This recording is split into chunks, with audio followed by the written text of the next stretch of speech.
आता वळूया आजच्या चर्चेच्या मुद्द्याकडे। मुद्दा अतिशय महत्त्वाचा आहे। मंडळी, सध्याच्या केंद्र सरकारला सगळं काही एक करायचं आहे। मग कधी त्यांना एक देश एक निवडणूक करायची आहे, कधी एक देश एक टॅक्स, कधी एक देश एक संस्कृती, कधी एक देश एक रेशन कार्ड, कधी एक देश एक संविधान करण्यासाठीची अनेक धोरणं आखली जात आहेत। त्यात आता नवी भर पडली आहे ती एक देश एक अभ्यासक्रमाची। त्याच अंतर्गत राज्यातल्या बोर्डाच्या शाळेत आता सीबीएसईचा अभ्यासक्रम शिकवला जाणार आहे। राज्याचे शिक्षण मंत्री दादा भुसे यांना याबद्दलची घोषणा केली। यावर्षी पहिलीपासून सीबीएसईचा अभ्यासक्रम शिकवला जाणार आहे। सरकारचा हा निर्णय राज्यातल्या 1,07,000 शाळा, 2.25 कोटी विद्यार्थी आणि 7.5 लाख शिक्षकांवर थेट परिणाम करणार आहे। एका पिढीवर परिणाम करणार आहे, पुढच्या पिढ्यांवर परिणाम करणार आहे असं म्हटलं तर वावगं ठरणार नाही। सरकारचा हा निर्णय इथल्या बोर्डाच्या अस्तित्वावर सुद्धा प्रश्नचिन्ह निर्माण करणार आहे। त्यामुळे या प्रश्नावरून राज्यात एका नव्या चर्चेला तोंड फुटलंय। गेल्या काही वर्षात इंग्रजी शाळांकडे पालकांचा ओढा वाढला। एवढंच काय, सीबीएसईच्या ग्लॅमरनं सुद्धा पालकांना भुरळ घातली। अशा वेळी सीबीएसई पॅटर्न बोर्डाच्या शाळेला एक जीवनदान देणारा ठरेल का? हा निर्णय घेताना सरकारनं पुरेशी तयारी केली आहे का? 2 महिन्यात पाठ्यपुस्तकं तयार करणं खरं शक्य आहे का? शिक्षणाच्या केंद्रीकरणामध्ये इथल्या मातीचा इतिहास, भूगोल पुसला जाईल का? कारण प्रत्येक राज्याला त्याचा एक भूगोल असतो, त्याचा एक इतिहास असतो, त्याची एक संस्कृती असते आणि तिची भाषाही असते। मग इथल्या त्या भाषेला या अभ्यासक्रमात ते स्थान असेल का? राज्यावर केंद्राचा अभ्यासक्रम लादण्याचा हा प्रयत्न तर नाही ना? प्रश्न अनेक आहे। त्यामुळे या सगळ्या निर्णय जो आहे तो घाईगडबडीत घेतला गेलाय का, या मुद्द्याची आपल्याला सविस्तर चर्चा करायची आहे। पण त्याआधी बघूया हा खास रिपोर्ट। राज्यातील शाळांमध्ये सीबीएसई पॅटर्न पहिल्यांदा पहिलीपासून पॅटर्न होणार लागू।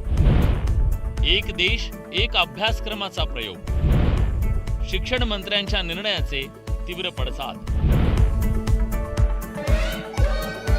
यंदाच्या शैक्षणिक वर्षापासून स्टेट बोर्ड शाळेतील विद्यार्थ्यांच्या अभ्यासक्रमात सीबीएसई पॅटर्न लागू करण्यात येणार आहे। यावर्षी केवळ इयत्ता पहिलीसाठी हा पॅटर्न लागू होणार आहे। राज्यातील विद्यार्थ्यांची गुणवत्ता वाढीला लागावी या हेतूनं सरकारनं हा निर्णय घेतल्याचं राज्याचे शिक्षण मंत्री दादा भुसेंनी स्पष्ट केलंय। त्यामुळे आता झेडपीच्या शाळेत सुद्धा सीबीएसईचा अभ्यासक्रम शिकवला जाणार आहे। इयत्ता पहिली या वर्गाच्यासाठी सीबीएसई पॅटर्नवर आपण त्या ठिकाणी जाणार आहोत। येणाऱ्या वर्षभर आपले जे काही शिक्षक बंधू भगिनी आहेत, अधिकारी आहेत, या सर्वांना सीबीएसई पॅटर्नच्या साठी प्रशिक्षित करून मग पुढच्या वर्षाच्या मध्ये 2 टप्प्यांमध्ये पुढचे जे वर्ग आहेत त्याच्यामध्ये सीबीएसई पॅटर्न आपण अडॉप्ट करणार आहोत। येणाऱ्या शैक्षणिक वर्षात पहिलीसाठी सीबीएसई पॅटर्न असेल तर पुढच्या वर्षी 2 टप्प्यात दुसरी, तिसरी, चौथीच्या विद्यार्थ्यांसाठी सीबीएसई पॅटर्न लागू होईल असं शिक्षण मंत्र्यांनी स्पष्ट केलंय। पण राज्य सरकारनं घेतलेल्या निर्णयावर विरोधकांनी मात्र टीका केली आहे। सीबीएसई पॅटर्न अडॉप्ट करत असताना जी काही आपल्याला 30% स्थानिक सवलत आहे, त्याच्यामध्ये आपल्या महाराष्ट्राचा इतिहास, आपल्या महाराष्ट्राचा भूगोल, आपली मराठी या भाषेला त्या ठिकाणी प्राधान्य देण्यात येईल। स्टेट बोर्ड जे महाराष्ट्राचं बोर्ड आहे, जे या देशातलं सगळ्यात उत्तम बोर्ड आहे, ह्या बोर्डमध्ये सीबीएसई बोर्ड चांगलं आहे, एसएससी बोर्ड चांगलं आहे। मी स्वतः एसएससी बोर्डात शिकलेली आहे। माझी मुलं एक आयसीएसई एक सीबीएसई अशी शिकलेली आहेत। हे ऑप्शन्स हे असले पाहिजेत ह्या मताची मी आहे। आणि आपलं महाराष्ट्राचं जे स्टेट बोर्ड आहे शिक्षणाचं, त्याचं काय पुढे होणार याचं उत्तर मीही शोधते। मी स्वतः माननीय दादा भुसेंना कॉन्टॅक्ट करण्याचा प्रयत्न केलेला आहे, कारण का मला विषय समजून घ्यायचा आहे की सीबीएसई केलं असेल तर स्टेट बोर्डाचं काय होणार। शिक्षण मंत्र्यांनी निर्णयाची घोषणा केल्यानंतर त्या विरोधात पडसाद उमटू लागले। राज्यातील मुख्याध्यापक संघटनेनं सरकारच्या निर्णयावर आक्षेप नोंदवलाय। जर आपण 1 एप्रिलला शाळा सुरू केल्या आणि मध्यंतरीचा काही गॅप देऊन दिवाळीपर्यंत शाळा सुरू ठेवल्या तर जवळजवळ 70% अभ्यासक्रम हा पहिल्या सत्रामध्ये पूर्ण होईल, त्याच्यावरती पहिली सत्र परीक्षा होईल आणि फक्त 30% अभ्यासक्रमावरती दुसरी सत्र परीक्षा होईल. मूल्यमापनाच्या प्रक्रियेमध्ये अशा प्रकारची विसंगती किंवा असमतोल हा कधीही योग्य ठरणार नाही. सरकारनं सीबीएसई पॅटर्न लागू करण्याचा निर्णय घेतला असला तरी त्यातून काही सवाल निर्माण झालेत. सीबीएसईचा अभ्यासक्रम बदलणार की पॅटर्न बदलणार? अभ्यासक्रमात महाराष्ट्राचा इतिहास आणि भूगोल असेल का? पुस्तकं सीबीएसईची, मग परीक्षा कोण घेणार? महाराष्ट्र राज्य बोर्डाचं नेमकं पुढे काय होणार? गुणवत्ता वाढीसाठी हे आणि असे अनेक प्रश्न सध्या अनुत्तरित आहेत. गुणवत्ता वाढीसाठी अभ्यासक्रमात केल्या जाणाऱ्या बदलाचं स्वागत केलं जात आहे, पण तो करत असताना त्याच्या अंमलबजावणीतले अडथळे, त्यातली अस्पष्टता आणि कुणालाही विश्वासात न घेता घाईघाईत निर्णय घेतला गेल्याचा होणारा आरोप, त्यामुळे या निर्णयातून एक वादंग उभं राहिलंय. Bureau report, news 18 Lokmat. राज्य सरकारनं घेतलेल्या या निर्णयाच्या नंतर सामान्यांच्या मनात अनेक प्रश्न आहेत. विद्यार्थी, पालक, शिक्षक सगळ्यांच्या मनामध्ये हे मूलभूत सवाल नेमके कुठले आहेत, ज्याची आज आपल्याला बडे मुद्देच्या माध्यमातून चर्चा करायची आहे. सुरुवातीला बघूया सवाल कुठले आहेत. आज आपल्याला चर्चा करायची आहे, सीबीएसई अभ्यासक्रम लागू करणं योग्य आहे का? आजच्या घडीला हा निर्णय कितपत योग्य आहे? सीबीएसई पॅटर्नमुळे शाळांचा शैक्षणिक दर्जा खरंच सुधारणार आहे का?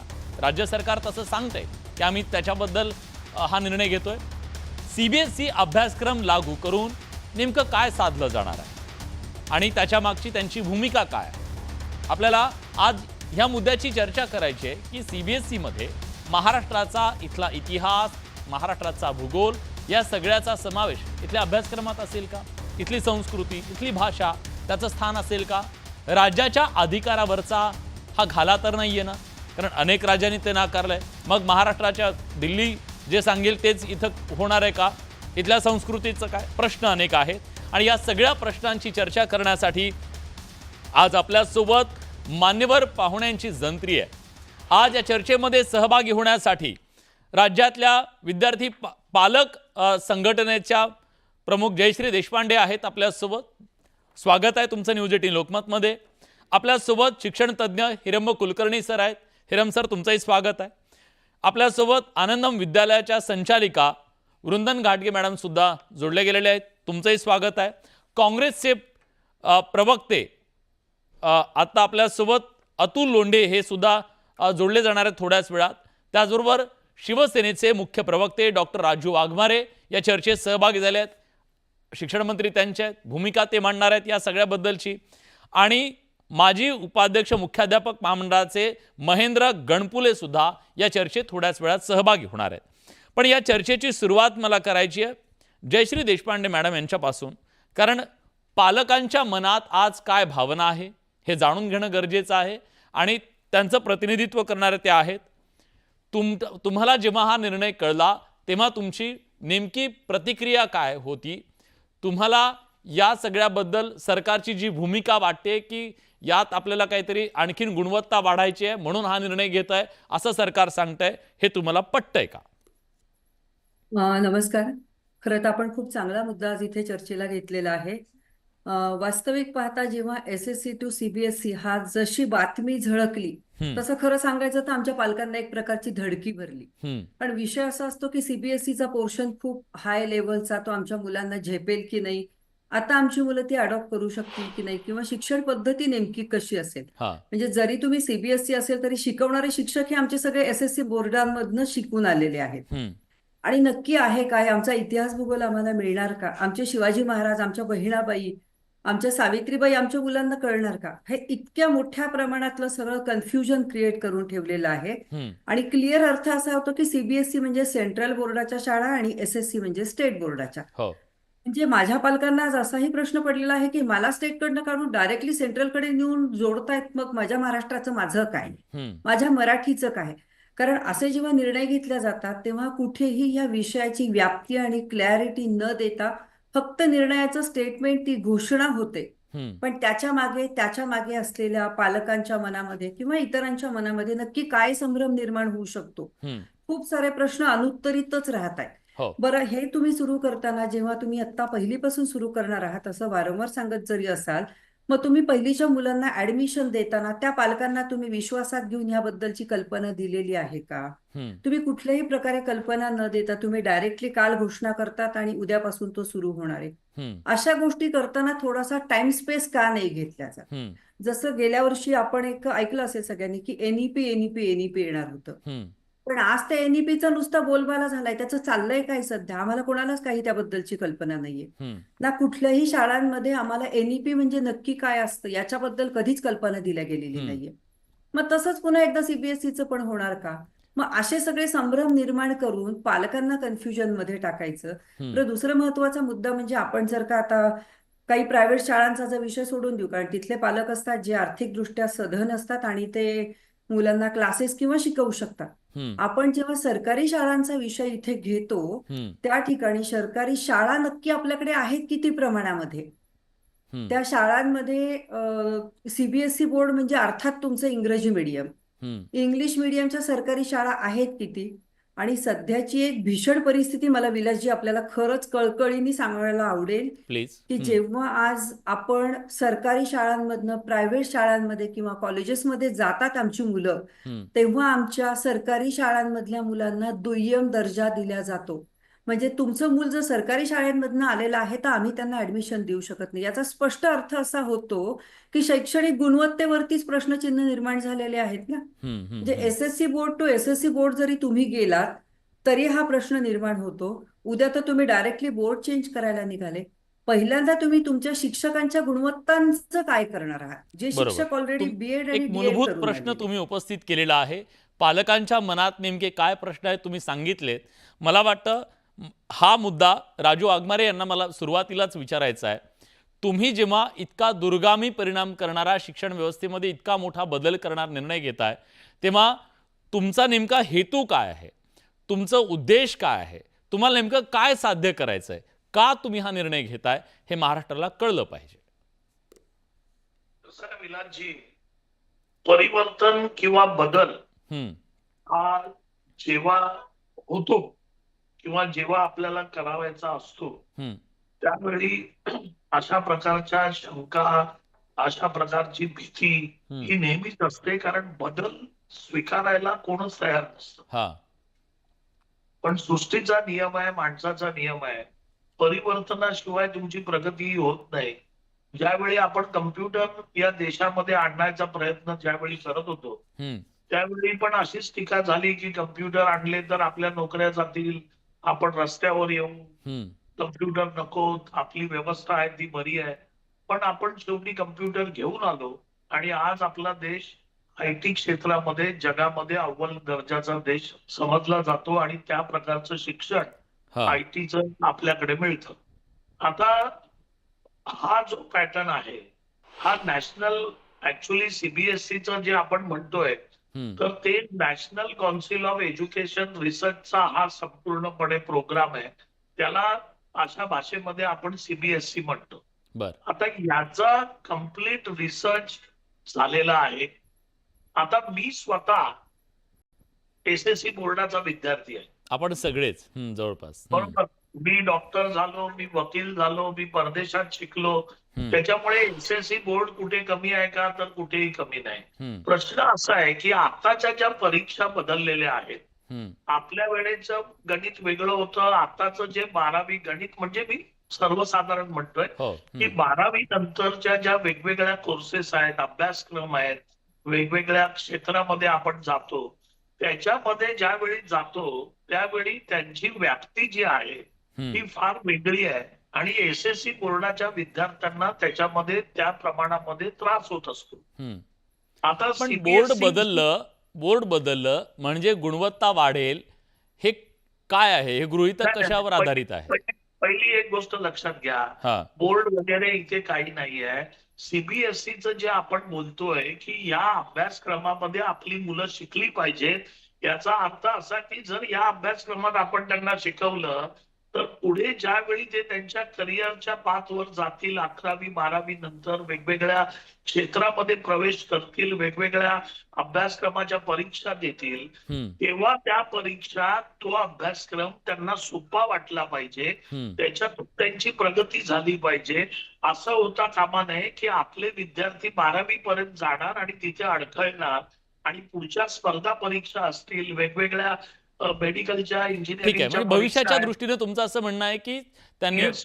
सीबीएसईचा अभ्यासक्रम त्यांना आणायचा आहे, पण याच्यामध्ये खरं तर अनेक त्रुटी किंवा माहितीचा अभाव दिसतोय, मला कारण पुढे बोलू द्या. क्लिअरिटी नाहीये. पुढे हा मी सांगतो हा प्लीज. काय आहे की याच्यामध्ये कुठेही त्रुटी नाही होणार आहेत याची काळजी सरकार घेणार आहे. बर. सगळ्यात पहिल्यांदा आपण काय करतोय की पहिलीच्या विद्यार्थ्यांना सीबीएसई मध्ये आपण घेऊन येतोय. उद्या वेळ पडली तर त्याच्या अगोदरच्या म्हणजे बालवाडी किंवा आपण केजी पीपीचं म्हणतोय, म्हणजे ज्याला आपण केजी आणि पीपी म्हणतो आणि त्याच्यानंतर पहिलीला येतो, तर आपण पहिलीला घेतोय. वेळ पडली तर पण हे आपण सगळं त्या करताना KG तुम्ही पालकांना विश्वासात घेतलं का?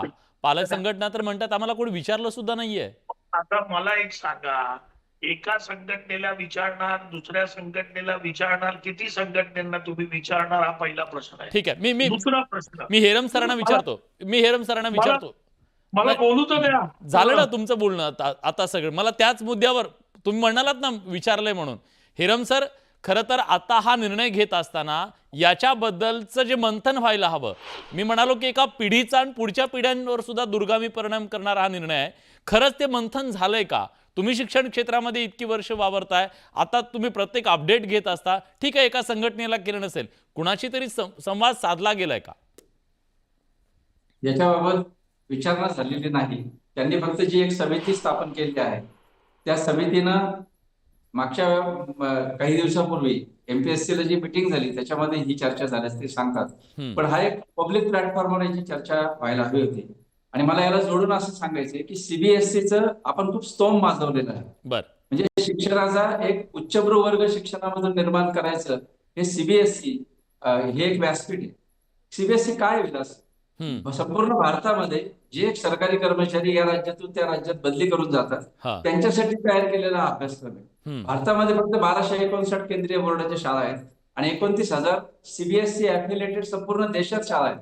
त्याच्यापेक्षा चौपट शाळा आपण महाराष्ट्रामध्ये चालवतो. मला असं म्हणायचं की महाराष्ट्राच्या स्वाभिमानानं आपण कशासाठी सीबीएसईचं अनुकरण करतोय. संपूर्ण भारतामध्ये आज तामिळनाडू आणि महाराष्ट्र हा अभ्यासक्रम अत्यंत बेस्ट समजला जातो. आणि दादा भुसेंची जी इच्छा आहे की इंग्लिश मीडियमकडे पालक जे जात आहेत ते मराठी मीडियमकडे येण्यासाठी त्यांनी सीबीएसईचा जो प्रयोग केलाय, तर त्याच्यामध्ये ही अर्धवट तयारी केलेला हा प्रयोग आहे. म्हणजे मला सांगा की समजा एखाद्या गृहिणीच्या स्वयंपाकामध्ये दर्जा नाही, तर पाककृतीची पुस्तकं फक्त तिला आणून दिले ना, स्वयंपाकाचा दर्जा बदलणार आहे का? प्रश्न असा आहे की तिला सुगरण बनवावं लागेल, त्या स्वयंपाकघरातलं इन्फ्रास्ट्रक्चर तुम्हाला बदलावं लागेल, तिला वेगवेगळ्या सुविधा द्याव्या लागतील, तिचं सक्षमीकरण करावं लागेल. इथं तुम्ही काहीच करायला तयार नाही. बजेटमध्ये महाराष्ट्र सरकारने जी शिक्षण विभागाची जी आकडेवारी दिली त्याच्यामध्ये 10% शाळांना पाणी पिण्याची व्यवस्था नाही, 10% शाळांना कुंपण नाही. ज्या तंत्रज्ञानाची भाषा सीबीएसई बोर्ड बोलतं, तर महाराष्ट्रातल्या 28% प्राथमिक शाळांना इंटरनेट सुविधा नाही, 16% माध्यमिक शाळांना इंटरनेट सुविधा नाही, 5% शाळांमध्ये लाईट सुद्धा नाही, 13% शाळांना मैदान नाही. आणि काय सीबीएसईचा बकवास करताय तुम्ही? आज दिल्ली सरकारनं सीबीएसईच्या शाळा उघडल्या केजरीवाल सरकारने, पण त्यांनी स्विमिंग टँक शाळांमध्ये उभे केले, वेगवेगळ्या लॅब्स उभ्या केल्या. आता वाघमारेंनी बाल शिक्षणाचा उल्लेख केला. आज सीबीएसई स्कूल प्ले ग्रुपकडे, लोअर केजी, अप्पर केजीकडे लक्ष देतात. आपलं काय अंगणवाड्यांकडे लक्ष आहे? त्या बिचाऱ्या बायकांना दर 8 दिवसांनी दर महिन्याने मोर्चे काढावे लागतात. काही अंगणवाड्या कुठे भरतात, कशा भरतात ते आपण बघतो. तुम्ही बाल शिक्षणाकडे बघणार नाही, सीबीएसई सारखं स्ट्रक्चर देणार नाही. सीबीएसईच्या 20 मुलांमागे 2 शिक्षक आहेत. आज आपण निम्मे शिक्षक आज रिक्त जागा आहेत. आणि म्हणून कुठल्याही प्रकारचं इन्फ्रास्ट्रक्चर न देता केवळ अभ्यासक्रम बदलून पालक याच्याकडे येणार नाही. ठीक आहे, मुद्दा तोच आहे सर, की पुस्तक बदलून गुणवत्ता येईल का, बाकीच्या गोष्टींचं काय, हा सुद्धा मुद्दा आहे. पण या सगळ्यामध्ये ज्यांना हे पेलायचंय, ज्यांना हा अभ्यासक्रम शिकवायचा आहे, ते शिक्षकांचं काय म्हणणं आहे? शिक्षक तयार आहेत का त्याच्यासाठी? आपल्यासोबत आता या चर्चेमध्ये महेंद्र गणपुले आहेत, मुख्याध्यापक महामंडळाचे माजी उपाध्यक्ष आहेत ते. महेंद्रजी, तुम्ही तयार आहात का? सरकार नवा अभ्यासक्रम घेऊन येतंय, नवा पॅटर्न घेऊन येतंय सीबीएसईचा. शिक्षक या गोष्टीसाठी मानसिकरित्या तयार आहेत का? अभ्यासक्रमाच्या बाबतीमध्ये कोणताही अभ्यासक्रम असेल, तो सीबीएसईचा असेल किंवा त्याच्यापेक्षा उत्तम अभ्यासक्रम असेल, अभ्यासक्रम करण्याची मुख्य जबाबदारी ही महाराष्ट्र शासनानं महाराष्ट्र राज्यावरती सोपवलेली आहे आणि त्याच्यासाठी बालभारती ही अतिशय सक्षम अशा प्रकारची व्यवस्था आपल्याकडे आहे. आणि त्याचबरोबर महाराष्ट्र राज्य माध्यमिक व उच्च माध्यमिक शिक्षण मंडळ ही शिक्षण व्यवस्था आपल्याकडे उपलब्ध आहे की गेली अनेक वर्ष आपल्याकडे ही योग्य पद्धतीनं काम करत आहे. आणि ही योग्य पद्धतीनं काम करत असताना याच बोर्डातून शिकून आतापर्यंत उच्च पदावरती गेलेले सर्वजण आहेत. आपल्या बोर्डावरती अविश्वास का, हा पहिला प्रश्न आहे. आणि अभ्यासक्रम सीबीएसईच्या पातळीवरती आणणं म्हणजे नेमकं काय, याचा विचार होणं महत्वाचं आहे. याचं कारण असं की या अभ्यासक्रमामध्ये राज्याचा स्वतंत्र अभ्यास घटक जो आहे, राज्याची स्वतःची ओळख राहणं गरजेचं आहे. गणित आणि विज्ञान ही तर जागतिक सत्य आहेत, परंतु आपल्या राज्याचा इतिहास, आपल्या राज्याचा भूगोल आणि आपल्या राज्याची कला संस्कृती, साहित्य संस्कृती याची परंपरा जर आपल्या मुलांना शिकवली जाणार नसेल तर या अशा प्रकारच्या अंधानुकरणाला कधीही शिक्षक पाठिंबा देणार नाहीत. बर, एक मुद्दा आहे की या सगळ्यामध्ये या लोकांना जर शिक्षकांना समजा शिकवायचा आहे, तो अभ्यासक्रम शिकवायचा आहे, तर त्यांचं प्रशिक्षण सुद्धा अतिशय महत्वाचं आहे. ते प्रशिक्षण तुम्हाला दिलं गेलंय का, शिक्षकांना दिलं गेलं का? मुळात राज्य अभ्यासक्रम आराखडा आपल्याला एनईपीच्या नंतर तयार झाला, तो प्रसिद्ध झाला. अभ्यासक्रम आराखडा तयार झाल्यानंतर त्याच्यावरती आधारित पाठ्यक्रम, अभ्यासक्रम, पाठ्यपुस्तक ही जी प्रक्रिया आहे ती प्रक्रिया अजूनही इन प्रोसेस आहे. सीबीएसईची कोणती पुस्तकं कुठल्या इयत्तेला कधी लागू होतील याच्याबद्दल फक्त विधानसभेमध्ये चर्चा होत आहे, परंतु प्रशासकीय पातळीवरती कोणत्याही कार्यालयाला कोणत्याही प्रकारचा लेखी आदेश नाही. आणि अशा पद्धतीनं कोणतीच व्यवस्था परिपूर्ण नसताना, पूर्वतयारी नसताना घोषणा मात्र अचानक केली जाते. आणि एकदा म्हटलं जातं 1 एप्रिल पासून, आत्ताची बातमी आहे 1 जून पासून. नेमका ताळमेळ कशातच काही नाही आणि सर्वांच्या मनामध्ये असणाऱ्या महत्वाच्या प्रश्नांची उत्तरं न देता थेट लागू करण्याचा आदेश लागू जातो. ही दुर्दैवाची बाब आहे. दुर्दैवाची बाब आहे. अनेक यातले मुद्दे त्याची आपल्याला चर्चा करायची आहे सविस्तरपणे. पण मला या चर्चेमध्ये आता आनंदम विद्यालयाच्या संचालिका वृंदन घाटगे मॅडम यांना सुद्धा जोडायचं आहे. मॅडम, तुम्ही ग्रामीण भागामध्ये शाळा चालवता. आज ही सगळी शाळा चालवत असताना ग्रामीण भागामध्ये या निर्णयाचा काय परिणाम होईल असं तुम्हाला वाटतं? तुम्ही या निर्णयाकडे कसं पाहता? या निर्णयाकडे मी असं बघते, एकीकडे गेली अनेक वर्ष सातत्याने अनेक लोक म्हणतात आहेत, शिक्षण क्षेत्रात काम करणारे, की सर्वांना समान, गुणवत्तापूर्ण आणि मोफत शिक्षण मिळायला पाहिजे. आता त्यातला मोफत हा शब्द आपण सध्या बाजूला ठेवूया. सर्वांना समान आणि गुणवत्तापूर्ण शिक्षण मिळायला पाहिजे. जर समान असेल तर मग आपण हे राज्य पातळीवर बोलतो का देश पातळीवर बोलतो हे बघायला पाहिजे. आत्ताचा जो निर्णय आला तर शालेय शिक्षण मंत्र्यांचं स्टेटमेंट आहे की सीबीएसईचा अभ्यासक्रम आपण लागू करणार. त्याच्यात ते म्हणाले की 30% आपण राज्याला त्याच्यामध्ये राज्याचा अभ्यासक्रम आपण त्याच्यात ठेवूयात असं त्यांनी सांगितलं. 70% हा अभ्यासक्रम देश आणि आंतरराष्ट्रीय पातळीचा असेल. आता हा डायरेक्ट त्यांनी निर्णय दिला आहे.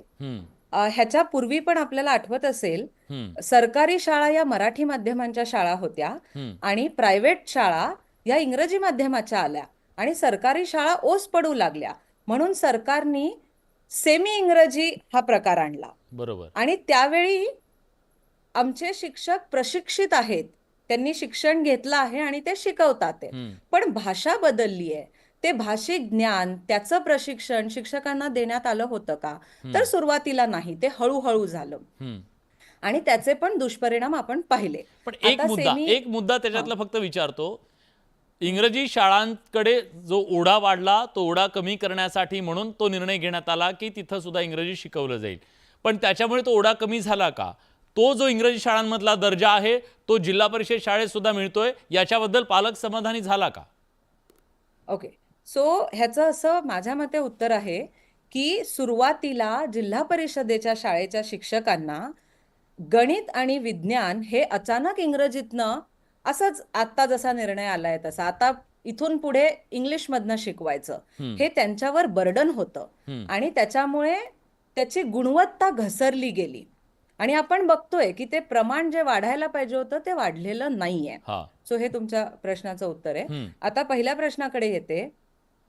सरकारने असं करता आलं असतं का सरकारला की आपली जी बालभारतीची पुस्तकं आहे त्यात एक धडा असतो, त्याच्यावर एक स्वाध्याय असतो आणि तो स्वाध्याय अगदी साधा सरळ असतो. सगळी उत्तरं त्या धड्यामध्ये तिथे त्या लेखामध्ये मिळतात आणि आपण जे NCERTचं पॅटर्न बघतो त्यात काय असतं की खूप एक तर पुस्तक मोठं असतं, खूप चित्र असतात, खूप ऍक्टिव्हिटीज असतात, बऱ्याच गोष्टी ह्या त्या धड्यात किंवा त्या पाठात नसतात आणि त्या मुलांना विचार करायला लागतो, शिक्षकांना चर्चा करायला लागते मुलांशी आणि मग त्याचं उत्तर कदाचित त्यांना तिथं लिहिता येतं.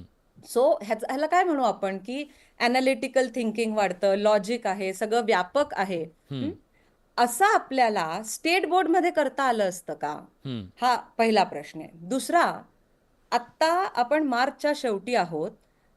परवा काहीतरी सांगितलं की 1 एप्रिल पासून शाळा सुरू करा. मग आता पुन्हा ते बदललं आणि अजून पुस्तकं छापलेली नाहीयेत. आधी शिक्षकांना प्रशिक्षण द्यायचं या पहिल्या वर्षात आणि पुढच्या वर्षी जो काय बदल करायचा होता त्या पॅटर्न बद्दल मी म्हणत नाहीये आणि तो बदल करून ती पुस्तकं सगळीकडे द्यायची. असं करता आलं असतं का? कारण दरवर्षी जेव्हा पुस्तक बदलतं तेव्हा ते पुस्तक वेळेवर मिळत नाही. 3-3, 4-4 महिन्यांपर्यंत कपडे मिळत नाहीत. गेले वर्षभर झाले ड्रेस दिले मुलांना, ते शेवटपर्यंत मिळाले नाहीत. उंच मुलं आहेत त्यांचे तर ते बुजगावण्यासारखं त्यांना करून ठेवलं. एवढे तर भारी निर्णय घेतलेले आहेत. आणि मागे एका सरकारच्या काळात म्हणजे एका शिक्षण मंत्र्यांनी 450 GR काढले, 250 मागे घ्यावे लागले. शिक्षण क्षेत्रातले अनेक निर्णय वादग्रस्त ठरले. म्हणूनच मला अतुल लोंढेजींना विचारायचं, अतुल लोंढेजी, एक नवं टूम काढलं आता, एक देश एक इलेक्शन पासून आता हे सगळं एक देश एक अभ्यासक्रमापर्यंत आलेलं आहे. ह्या सगळ्यातून नेमकं तुम्हाला काय वाटतंय, काय साधायचं आहे सरकारला आणि तुम्ही विरोधक म्हणून या सगळ्या निर्णयाकडे कसं पाहताय? नाही, याच्यामध्ये आता विरोधक आणि सत्ताधारी हा प्रश्न राहत नाही. हा आपल्या सगळ्या पुढच्या पिढीच्या आयुष्याचा प्रश्न आहे, देशाचा प्रश्न आहे, महाराष्ट्राचा प्रश्न आहे. त्यामुळे याला राजकीय नजरेतून पाहणं योग्य होणार नाही. जे प्रश्न उपस्थित करायचे ते झालेच पाहिजे. मला गणपुळे सरांचं मी ऐकत होतो की त्यांचं एक बरोबर होतं. आम्ही पण सेमी इंग्लिशमध्ये शिकलेलो, म्हणजे आमची इंग्रजी ही 3rd लँग्वेज जी आहे ती 8वी पासून आली. 7वी पर्यंत आम्ही मराठीतच शिकलो. मला शिक्षणाच्या संदर्भामध्ये माझी जी काही थोडीफार समज आहे, थोडीफार, जास्त मी काय नाही, त्या समजप्रमाणे असं आहे की तुम्ही स्टेट बोर्डचा पॅटर्न असो किंवा CBSEचा पॅटर्न असो, तुम्ही कन्सेप्च्युअली जर मुलांना शिकवू शकत असाल, कन्सेप्च्युअली त्यांना करेक्ट करू शकत असाल, याच्यामध्ये सुद्धा विलास 2 प्रतिवाद आहेत की पहिलं शिक्षण जे आहे प्राथमिक शिक्षण हे मातृभाषेतच झालं पाहिजे, कारण मातृभाषेमधलं आकलन हे चांगलं असतं आणि आकलन असणं महत्त्वाचं असतं. आता इंग्रजी भाषा जी आहे ती आंतरराष्ट्रीय भाषा आहे, वैज्ञानिक गोष्टी बऱ्याच त्याच्यामध्ये लिहिलेल्या आहे. पुढे जीवनात जायला इंग्रजी आवश्यक आहे, याच्याची दुमत असण्याचं कारण आहे, पण शेवटी ती भाषा आहे. त्या भाषेचा जो बाऊ करतात लोक, आता इंग्लंडमध्ये बुद्धू मुलगाही इंग्रजीच बोलत असेल, तिथला भिकारी पण इंग्रजीच बोलत असेल आणि हुशार व्यक्ती इंग्रजी बोलत असेल, ती भाषा आहे. तर पहिले हा न्यूनगंड जो आहे तो पहिले हा न्यूनगंड काढणं अतिशय आवश्यक आहे. आता आम्ही UPSCला जेव्हा तयारी करत होतो त्यावेळेस UPSCला NCERTची पुस्तकं जी आहे ती आम्हाला वापरावी लागायची. ती राष्ट्रीय परीक्षा आहे. मग आता रुंदन ज्या बोलल्या की तशाच पद्धतीची अॅनालिटिकल ॲबिलिटी जर आपल्याला स्टेट बोर्डमध्ये आणता आली, कारण की शेवटी मॅथमॅटिक्स आणि सायन्स, जसं गणपुळे सरांनी म्हटलं की हे तर युनिव्हर्सल आहे, त्याच्यामध्ये तर काही बदलणार. लिटमसची टेस्ट काही जगात वेगळी होईल, दिल्लीमध्ये नागपूरमध्ये वेगळी होईल, मुंबईत वेगळी होईल असं तर नाही आहे. पण मग आता आपला इतिहास आहे, आपला भूगोल आहे, आपली संस्कृती आहे, ती पण इंग्रजीमध्ये CBSE सारखी अॅनालिटिकल पुस्तकं निर्माण करून करता येईल. पण त्याच्यासाठी सतत प्रशिक्षणाचा जो एक प्रकार आहे तो सतत प्रशिक्षणाकडे आलं पाहिजे. माझ्या पक्षाची भूमिका काही असो, पण मी या गोष्टीशी अगदी 100% सहमत आहे की RTEला पण उलटं केलं पाहिजे. राईट टू एज्युकेशन जे आहे त्यालाही उलटं केलं पाहिजे. आपण गरीब मुलांना मोठ्या शाळांमध्ये टाकतो, त्यांचा कॉन्फिडन्सचा प्रश्न निर्माण होतो. त्यापेक्षा ज्या कॉर्पोरेशनच्या शाळा आणि जिल्हा परिषद शाळा आहे त्यांना जर जीवित केलं आपण आणि त्याच्यामध्ये या लोकांचे 25% जर पिरियड आपण तिथे कंपल्सरी केले तर कदाचित थोडंसं एक चांगलं त्याच्यामध्ये आउटपुट येऊ शकतं. म्हणजे प्रशिक्षण पण होईल जिल्हा परिषदच्या शाळांच्या शिक्षकांचं किंवा कॉर्पोरेशनच्या शाळेच्या शिक्षकांचं. पण गरिबांचं शिक्षणाचा जो हक्क आहे तो कोणत्याही परिस्थितीत गेला नाही पाहिजे. भाषा आहे, भाषा शिकणं काही खूप अवघड आहे, असं अजिबात नसतं. आता हे CBSEचं अचानक जे आणलेलं आहे, मग आता सगळा संपूर्ण देशाचा इतिहास हा नंतर तुम्हाला वाचावा लागणारच आहे, जॉग्राफी तुम्हाला नंतर समजावी लागणारच आहे. आणि तो काही खूप असा कठीण विषय असा नाही आहे, पण तो लहानपणीच जर आपण आपला महाराष्ट्राचा जो पॉलिटिकल जॉग्राफी आहे, रिसोर्सेसची जॉग्राफी आहे, प्रत्येक जिल्ह्याचा भूगोल आधी शिकवला जातो, नंतर राज्याचा भूगोल शिकवला जातो. आता केंद्राच्या पातळीवर जर हे आलं आणि तर तसाच देशाचा पण असतो, जगाचाही असतो. नाही आता आपण चौथीला शिवाजी महाराजांचा इतिहास तर अख्खा इतिहासच शिकला, समजा तो 1.5 पानात आहे CBSE मध्ये. सीबीएसईला त्याचं काय करायचं? आणि आपला इतिहास जो लहान मुलांना, म्हणून तर आमचं म्हणणं आहे ना, हा बोला. माझं विलास एकच म्हणणं आहे, पहिले प्रत्येक शाळांमध्ये लायब्ररी असायची. आमच्या शाळेमध्ये सुद्धा लायब्ररी होती आणि त्या लायब्ररीमध्ये अनेक पुस्तकं असायचे आपल्या देशाच्या इतिहासाला, महाराष्ट्राच्या इतिहासातलं, विशेषतः छत्रपती शिवाजी महाराजांच्या इतिहासाची तर भरपूर पुस्तकं जे आहे ते पुस्तकं त्या लायब्ररीमध्ये मिळायचे. म्हणजे एक्स्ट्रा वाचन जे आहे ते सुद्धा व्हायचं. आणि शाळांमधला इतिहास जो होता तो महाराष्ट्राशी संबंधित होता. महाराष्ट्राच्या संबंधित इतिहास हा 10वीपर्यंत आपण वाचलाच पाहिजे, भूगोल आपण वाचलाच पाहिजे, आपली पीक पद्धती, आपलं भूगोल कसा आहे, कुठे कशा पद्धतीनं शेतकऱ्यांचे प्रश्न आहे, ते देशावर गेलं की बदलतात. ठीक आहे. मला आंतरराष्ट्रीय याच्यावर गेलं की बदलतात, पण एक स्टेज अशी. ह्याबद्दल मी दोघांशी बोलणार आहे. मी त्या होमवर्कच्या तर मी विरोधात आहे. मला 31 विचारायला मी होमवर्कच्या बिलकुल विरोधात आहे. कन्सेप्च्युअली तुम्ही मुलांना शिकवलं जात नाही, हा माझा आक्षेप पहिलेपासून राहिलेला आहे. हिरम सर, केंद्रीकरण करायचं समजा सगळ्या अभ्यासक्रमाचं, हे केंद्रीकरण करत असताना इथलं जे लोकल आहे, इथली भाषा, इथली संस्कृती, इथला इतिहास, इथला भूगोल, याच्याबद्दलचे अनेक प्रश्न निर्माण होणार आहेत यातून. एकदम अचूक आणि महत्वाचं मुद्दा आहे. NCF 2005 हे जे डॉक्युमेंट केंद्र सरकारने प्रसिद्ध केलं UPIच्या काळामध्ये, त्यात असं म्हटलं होतं की स्थानिक भाषा, स्थानिक संस्कृती आणि लोकपरंपरा याला शिक्षण व्यवस्थेमध्ये जास्त महत्व दिलं जाईल. परंतु आज तुम्ही जेव्हा सेंट्रलायझेशन करायला जाता, कारण शिक्षणशास्त्र असं म्हणतं की कोणतीही राज्यव्यवस्थेला त्या राज्यव्यवस्थेचं जे तत्वज्ञान आहे त्यासाठी शिक्षणाकडे ते एक साधन म्हणून बघत असतात. आणि त्या राज्य संस्थेला पूरक असलेले नागरिक शिक्षण संस्थेने तयार करावेत यासाठी ते धडपड टाकत असतात. या सरकारनं 30% अभ्यासक्रम मध्यंतरी जो वगळला, तेव्हा देशातल्या ज्या ज्या पुरोगामी गोष्टी आहेत त्या त्याच्यातून काढून टाकायचा प्रयत्न झाला, हे आपण बघितलेलं आहे. आणि म्हणून हे सरकार असो किंवा पुढचं कोणतंही सरकार असो, एखाद्या सरकारच्या हातामध्ये संपूर्ण शिक्षणाची सूत्र देणं हे धोकादायक गोष्ट आहे. आणि भारताच्या संदर्भामध्ये विविधतेतून एकता हे जे आपण महत्वाचं मानतो, तर विविधता हीच आमची ब्युटी आहे ना. नागालँडमधलं शिक्षण वेगळं असेल, पॉंडिचेरीमधलं शिक्षण वेगळं असेल, काश्मीरचं शिक्षण वेगळं असेल, आणि तरी सुद्धा त्या शिक्षणाच्या जो काही बेस आहे त्याच्या तुम्ही ज्या गाईडलाईन्स आहेत त्या घालून द्या. या प्रकारचं गणित शिकवा, या प्रकारचं विज्ञान शिकवा, लोकशाहीचे जे काही फंडामेंटल्स आहेत त्याच्यामध्ये रिफ्लेक्ट होतील अशा पद्धतीचे करा. आणि म्हणून महाराष्ट्र सरकारने CBSEचा अभ्यासक्रम आणण्यापेक्षा जे 8-10 बोर्ड जगामध्ये आहेत त्याच्यातले जे उत्कृष्ट आहेत ते आमच्या बोर्डामध्ये आणावं आणि आम्ही आमचा अभ्यासक्रम करावा. म्हणजे आज आमच्याकडे इतकी मोठी प्रतिभा असताना केंद्र सरकारचा उसना अभ्यासक्रम आम्ही का घेतो आहोत हेच मला सांगा. ठीक आहे. अगदी अचूक तुम्ही प्रश्न उपस्थित केलेले आहेत, मी ते पुन्हा रिपीट करत नाही. डॉक्टर उत्तर द्या. सगळ्यात पहिली गोष्ट म्हणजे काय माहित आहे का, आपण जर काळा चष्मा घातला ना विलास, तर आपल्याला अख्खं जग काळं दिसणार आहे. बरं. बदल ज्यावेळी तुम्हाला करायचा आहे, जसं आता अतुल लोंढे साहेब म्हणाले की UPSCला ते अभ्यास करत असताना इतर स्पर्धा परीक्षांमध्ये पण जो अभ्यासक्रम शिकवला जातो किंवा जो अभ्यासक्रम बाकीच्या पद्धतीने आता नवीन आलेला आहे त्याच्यामध्ये आपल्या बोर्डाचा अभ्यासक्रम जो आहे तो तिथे कुठेतरी कमी पडतो आपण. आणि पूर्णपणे बोर्डाला जर आपण बदलायचं म्हणालो, तो अभ्यासक्रम बदलायचा म्हणाला, तर त्याला किती वेळ लागणार आहे हा जर विचार केला. डॉक्टर, हे सगळं ठीक आहे, पण आक्षेप हा आहे की इथला जो इतिहास आहे, इथला जो भूगोल आहे, इथली जी भाषा आहे, इथली जी संस्कृती आहे ती पुसली जाणार आहे. त्याचं काय? मी आता बोलू का? प्लीज बोला ना. प्लीज तुम्ही मध्ये बोलू नका. मध्ये बोलू नका म्हणजे तुम्हाला विचारावं लागेल ना. माझं काम आहे ते. विलाची मग एकदाच विचारा, मी सगळी उत्तरं देतो. एक असं नाही होऊ शकत. आता तुम्ही मला सांगणार का प्रश्न कसा विचारायचा ते? अहो विलाची, तुम्ही जे काय बोलायचंय ते एकदम बोला.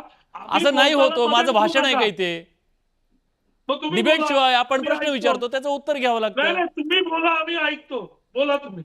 तेच म्हणालो मी, माझं विचारणं काम आहे. विचारलं मी तुम्हाला, उत्तर द्या. एवढं चिडायची काय आवश्यकता आहे? अहो मध्ये बोलू नका एवढंच तुम्हाला सांगतोय. मध्ये नाही ते प्रश्न आहे तो. मध्ये नाही बोलत, प्रश्न विचारतोय. पण काय बाबा, किती वर्ष तुम्ही अँकर आहात, आम्ही किती वर्ष प्रवक्ते आहोत, काय विचार तर करा. बरं, माझ्या प्रश्नाचं उत्तर द्या. आपण नंतर हा. बोलू, मी फोन करतो. बोलू, आपण नंतर बोलू. हम्म. सगळ्यात पहिली गोष्ट अशी की या अभ्यासक्रमामध्ये 30% पूर्णपणे आपली संस्कृती, आपला इतिहास, आपला भूगोल हे आपण ठेवणार आहोत, आपल्या परंपरा शिकवणार आहोत. असं कुठेही म्हटलेलं नाही की 100% आपण तो अभ्यासक्रम घेतोय. याच्यामध्ये मुभा आहे 30% आपण हा पूर्ण अभ्यासक्रम, जो आपला अभ्यासक्रम आहे, आपली संस्कृती आहे, आपली अस्मिता आहे, ती आपण सोडतच नाही आहोत. त्याच्यामुळे आतापासून आपण विदाऊट माहिती जर आपण बोलायला लागलो की हे ह्याच्यात मिळणार नाही, तर हे चुकीचं आहे ना. हे तर तुम्ही समजून घेतलं पाहिजे. ठीक आहे. बरं, राहिला प्रश्न दुसरा. आता पहिलीला आपण सीबीएसई आणली, आपण शिक्षकांना 1 वर्ष प्रशिक्षण देणार, त्याच्यानंतर पण प्रशिक्षण चालू राहणार आहे. दुसऱ्या टप्प्यामध्ये 2री, 3री, 4थी, 5वी उद्या सीबीएसई मध्ये आली, तोपर्यंत ते शिक्षक त्याचे तयार होतील. बाकीचे शिक्षक पुढच्या अभ्यासक्रमासाठी प्रशिक्षण घेऊन तयार होत असतील. ती मुलं त्याच्या पुढच्या वेळी हळूहळू त्याच्यासाठी तयार होतील. हे 2, 3, 4 टप्प्यामध्ये आपण करतोय. आणि हा बदल करत असताना कुठेतरी काहीतरी गोष्टी या एरर आणि त्याच्यानंतर सुधारणा या गोष्टी होणारच आहेत. डॉक्टर पण डॉक्टर एकच डॉक्टर गोष्ट लक्षात मी घेतली मी पाहिजे. थांबवतो तुम्हाला, वेळ माझ्याकडे कमी आहे.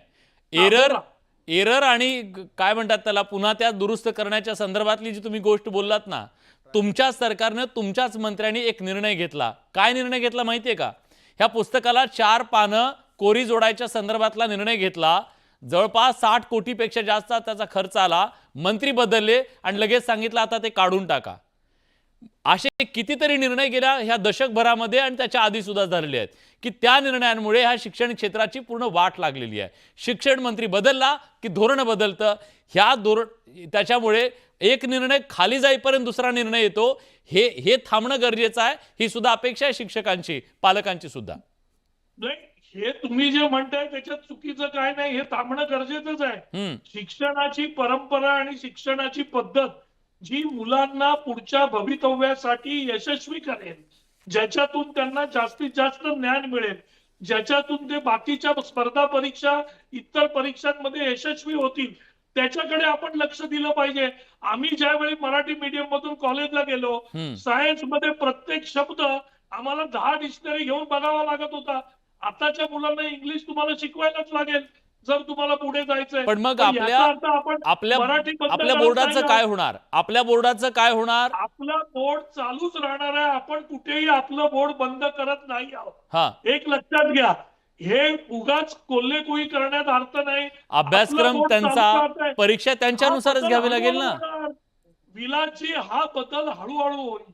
एक लक्षात घ्या, मराठी मीडियम कुठेही बंद नाही. आपलं बोर्ड महाराष्ट्राचं चालूच राहणार आहे. हा बदल जो करतोय, हा बदल आवश्यक आहे, कारण पुढच्या पिढीसाठी या बदलाकडे आपण जाणं आवश्यक आहे. महेंद्रजी, तुम्हाला पटतंय का? महेंद्रजी, मला 2 कमेंट घ्यायच्या जाता. हा प्लीज. अपेक्षा काय तुमची शिक्षक म्हणून? मुळात ही सगळी प्रक्रिया चालू असताना आपण राज्याच्या शिक्षण व्यवस्थेमध्ये जे चालू आहे त्याचा जर विचार केला तर SCRT मध्ये SCFच्या आधारावरती आता अभ्यासक्रम बनवण्याचं काम चालू आहे. त्याच्यावरती पाठ्यपुस्तक निर्मितीचं काम चालू आहे. बालभारतीचं अस्तित्व टिकून राहणं गरजेचं आहे. राज्याच्या बोर्डाचं अस्तित्व टिकून राहणं गरजेचं आहे. मग आपण राज्य अभ्यासक्रम आराखड्याला मसुदा मंजुरी दिली तर मग CBSEच्या पॅटर्नचा विषय येतो कुठं? आणि CBSE पॅटर्न जेव्हा आपण म्हणतो त्याचबरोबर अभ्यासक्रम अपडेट करणं ही कन्सेप्ट जरी आपण स्वीकारली तरी सुद्धा दुसरा मुद्दा जो महत्वाचा आहे तो म्हणजे CBSEच्या पद्धतीने शाळा चालवणं, 1 एप्रिल पासून शाळा चालवणं, टळटळत्या उन्हामध्ये विद्यार्थ्यांना शाळेत आणायला लावलं. आपण आपल्या नियमावलीमध्ये सांगितलेलं आहे की उन्हाळ्याच्या सुट्टीमध्ये, उन्हाळ्याच्या कडक उन्हामुळे मुलांची शाळा सकाळी भरवावी. विदर्भामध्ये उन्हाचा कडाका जास्त असतो, त्यामुळे शाळा 10 दिवस उशिरा भरवावी. आणि आपल्या शाळा AC नाहीत, पंखे नाहीत, पत्र्याच्या शेडमध्ये. म्हणजे इथल्या त्या गोष्टींचा सुद्धा सण उत्सव याचा सुद्धा विचार करावा असं तुम्ही म्हणताय. बरोबर आहे, कारण आपल्याकडे गणपती आहे, ऊन आहे, भौगोलिक परिस्थिती वेगवेगळी आहे. अतुलजी, तुमची कमेंट. मॅडम, मी येतो तुमच्याकडे. विलास, हम्म. नाही, मला आता वेळ संपला राजू माझा. जे म्हणत होते की आपल्या इथलं 30% राहणार आहे, मग CBSEचा 70% राहणार आहे, मग महाराष्ट्र बोर्डाचं अस्तित्व कसं राहणार? कन्फ्युजन दिसतं याच्यामध्ये, धोरणामध्ये फार मोठं कन्फ्युजन दिसतं. मी हे बोललो होतो की CBSE सारखा आपला जो इतिहास आहे, भूगोल आहे, आपल्या सगळ्या ज्या गोष्टी आहे त्याला अनालिटिकल पद्धतीनं आणता येईल असं मी बोललो होतो. एकदम CBSEचा पॅटर्न आणणं आणि ते नसणं. आता या महाराष्ट्रामध्ये किती जिल्हा परिषद, 15,500 पेक्षा जास्त जिल्हा परिषद शाळा बंद होत आहेत, कॉर्पोरेशनच्या शाळा अस्तित्वात राहिलेल्या नाही आहे. या सगळ्या गोष्टींचा विचार करावाच लागेल ना विलास. हो. आणि त्याच्यामुळे जे कन्फ्युजन दिसत आहे की CBSE आणि Maharashtra state board, SSC board, याच्यामधलंच कन्फ्युजन दिसत आहे. बरोबर आहे. नुसतं CBSE पुस्तक म्हणता काढून तुम्ही, कसं मग आम्ही चालेल? महाराष्ट्रासारखे ठेवू परीक्षा म्हणता. कोण घेणार? डॉक्टर मग राजू वाघमारे. बोर्ड कोणतं राहणार आहे? महाराष्ट्राचं बोर्ड आपण कुठेही काढत नाही आहोत आतून. महाराष्ट्राचं बोर्ड चालूच राहणार मग आहे ना. CBSE कसं आपण म्हणता? नाही, आपण काय मग करतोय? CBSEचं काय घेणार आपण? त्यांच्या पुस्तकातला मजकूर घेणार आहेत का पण फक्त? महाराष्ट्राला, ज्याला महाराष्ट्राच्या बोर्डात जायचंय ती शाळा चालूच राहणार आहे, ते बोर्ड चालू राहणार आहे. कोणच असं ह्याच्यात कन्फ्युजन केवढं कन्फ्युजन. ठीक आहे. हा मॅडम, शेवटची कमेंट तुम्ही. हा, मला वाघमारे सरांना प्रश्न विचारायचा हा. आहे. सर, आपलं सरकार म्हणतंय की आपण CBSE लागू करणार. एकदा आपण विचार करूया की ठीक आहे, CBSE सगळ्या शाळांना लागू झालं. CBSEचं पुस्तक हे महाराष्ट्र राज्याच्या पुस्तकापेक्षा तिप्पट चौपट मोठं आहे. ते शिकवायला खूप वेळ लागतो. महाराष्ट्रातल्या अनेक शाळा 2 शिफ्ट्समध्ये भरतात. एक संपली की लगेच दुसरी, आणि त्या सगळ्या ह्याच्यामध्ये हा अभ्यासक्रम कसा शिक्षक पूर्ण करतील ह्याच्याविषयी तुम्ही विचार केला आहेत का? हा माझा पहिला प्रश्न. दुसरा, तुम्ही आत्ता म्हणालात की ज्यांना आपलं हे महाराष्ट्राचं शिक्षण मंडळ राहणार आहे, ज्यांना ते पाहिजे, तर हा चॉईस मिळणार आहे का शाळांना? Please, की समजा अगदी ग्रामीण भागातल्या शाळा असतील तर त्यांनी स्टेट पॅटर्न कंटिन्यू करावा. शिवाय CBSEची पुस्तकं ही प्रचंड महाग असतात. सो हे सगळ्यांना परवडणारं नाहीये. मी कमेंट घेतो. वेळ संपलाय माझा. वेळ संपलाय. शेवटची कमेंट. राजूजी. मॅडम, ज्या पुस्तकांच्या किमती आपण ज्यावेळी सरकारी शाळांमध्ये हा अभ्यासक्रम लागू करण्याचं बोलतोय, त्यावेळी त्या पुस्तकांच्या किमती आणि ती पुस्तकं कशी अवेलेबल होतील याकडे सरकार पूर्ण लक्ष देईल. आमच्या पण डोक्यात त्याच गोष्टी आहेत की गरिबांना शिक्षण मिळालं पाहिजे, त्याच्यामुळे खेडेगावात पण ही पुस्तकं उपलब्ध कशी होतील. त्याच्या अभ्यासक्रमाचं जे तुम्ही म्हणालात की त्याची पुस्तकं मोठी आहेत, आता 30% आपला अभ्यासक्रम, तो अभ्यासक्रम त्याच्यामध्ये कशी ऍडजस्टमेंट करता येतील, त्याच्या दृष्टीने शिक्षकांना प्रशिक्षणाचे मुद्दे जे आहेत ते सुरू करण्यात येत आहेत. ठीक आहे. कसं शिकवणार तेवढ्या वेळात? हा, वेळ मॅनेज कसा? ठीक आहे. मला वाटतं याच्यावर अजून 1 तासभर चर्चा करावी लागेल. याच्यावर 1 तास चर्चा करावी लागेल. तासभर चर्चा करून माझ्या मनात जे चर्चा सुरू करताना जेवढे प्रश्न होते त्याच्या दुप्पट प्रश्न आता निर्माण झालेले आहेत. आणि मला वाटतं राज्यातल्या प्रेक्षकांच्या मनात सुद्धा तेच असेल. आणि हेच सरकारी धोरणाचं यश मानायचं का की अपयश मानायचा, हा सवाल आहे. प्रेक्षकांना जेव्हा हा प्रश्न विचारला तेव्हा प्रेक्षकांचं काय म्हणणं होतं बघा. CBSE अभ्यासक्रमाचा निर्णय घाईगडबडीत घेतला गेलेला आहे का? बघा प्रेक्षकांचं काय म्हणणं आहे. 82% प्रेक्षकांना वाटतंय होय, हा घाईगडबडीत निर्णय घेतलेला आहे. 18% लोकांनाही असं वाटतंय. पण मी सुरुवातीला म्हणालो तसं हा इथल्या पिढ्यांच्यासाठीचा त्यांचं आयुष्य, भविष्य बदलणारा निर्णय आहे. तो निर्णय घेत असताना त्याच्यात क्लिअरिटी पाहिजे आणि ती भूमिका अगदी क्लिअर सांगतील का सरकार आणि शिक्षण मंत्री, हे पाहणं महत्त्वाचं आहे. पण या चर्चेत आपण सगळेजण आलात, आपली भूमिका मांडलीत, त्याबद्दल सगळ्यांचे मनापासून आभार व्यक्त करतो. बडे मुद्देमध्ये आता आपण इथेच थांबतोय. कुठे जाऊ नका, पहा फक्त न्यूज 18 लोकमत.